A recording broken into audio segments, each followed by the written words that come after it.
Rebonjour à toutes et à tous, toujours pour cette première vidéo d'une longue série, j'espère, concernant le trade DAX que je viens d'ouvrir et dont je vous ai dans la première vidéo expliqué le pourquoi, le comment. Donc je fais une seconde vidéo pour vous parler un peu de l'évolution. C'est une évolution assez extraordinaire. On n'en aura pas tous les jours des comme ça, donc juste ça parce que je suis obligé de le faire hein, pour des raisons légales.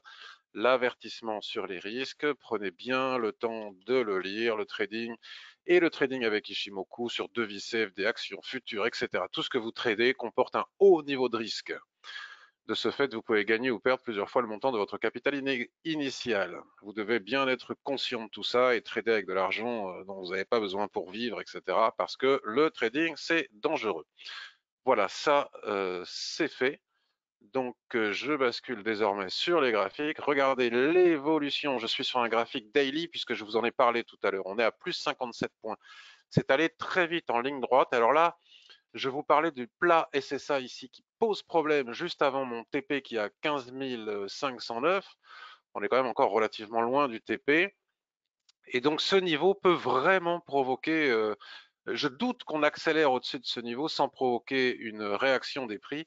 Et dans ces cas-là, c'est toujours un peu délicat parce que regardez la progression. Regarde, on va même revenir sur le graphique journalier. C'est pas tous les jours qu'on a des trades comme ça, donc il faut savoir en profiter. Déplacer le segment horizontal, on va le mettre pile sur le niveau actuel, c'est-à-dire la SSA journalière ici. Souvenez-vous que tout fait obstacle au prix et que les lignes de l'Ishimoku sont des niveaux extrêmement forts et pertinents. Si je bascule désormais sur un graphique 15 minutes, voici l'endroit où stagnent actuellement les prix. Vous voyez, c'est pas un hasard si ça stagne ici. Ça démontre la force et la puissance de l'Ishimoku. Si on casse ce niveau, probablement irons-nous chercher le TP. Mais enfin, c'est monté tellement vite et tellement fort que là, maintenant, on a deux solutions parce que c'est une situation rare que ça monte aussi vite et aussi fort. Le premier point, c'est soit je me dis c'est allé très vite, très fort, très vite, j'encaisse mes bénéfices là tout de suite, maintenant. Et puis tant pis si je ne vais pas au TP et que je n'ai pas respecté le ratio de 1 pour 2, soit je constate que le niveau de Kijun-sen 15 minutes ici, puisque nous sommes désormais sur du 15 minutes, est passé au-dessus de mon point d'entrée.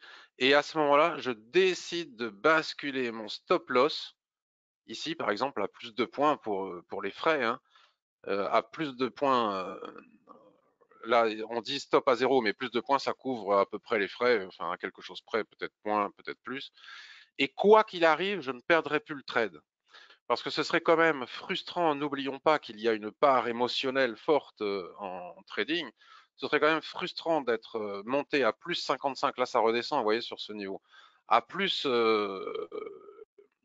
58 points, je crois qu'on était ici à ce niveau, pour finalement perdre le trade. Ce serait tout à fait désagréable. Plus désagréable, après ça dépend de chacun, chacun gère ses émotions comme il veut, probablement plus désagréable que de sortir à zéro. Sortir à zéro, bon, on ne perd pas d'argent, donc parfois c'est pas pertinent de mettre le stop à zéro, hein. Si ça se trouve en mettant le stop à zéro ici, on peut redescendre près du stop et puis remonter. Mais enfin, j'en doute. Désormais, si je bascule sur un graphique 5 minutes, on voit la progression folle dingue, hein. Je peux aussi, voilà, mon point d'entrée, la Kijun 5 minutes, je ne sais pas si elle est le même niveau que la Kijun 15 minutes, des fois ça arrive.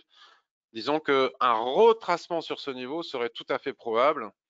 Après, ça peut descendre un petit peu plus jusqu'au stop à zéro.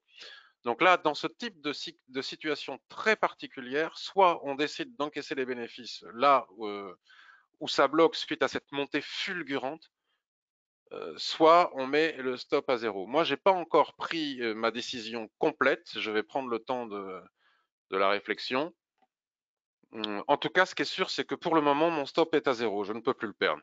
Donc la suite tout à l'heure, soit avec une nouvelle vidéo, soit sur un écrit.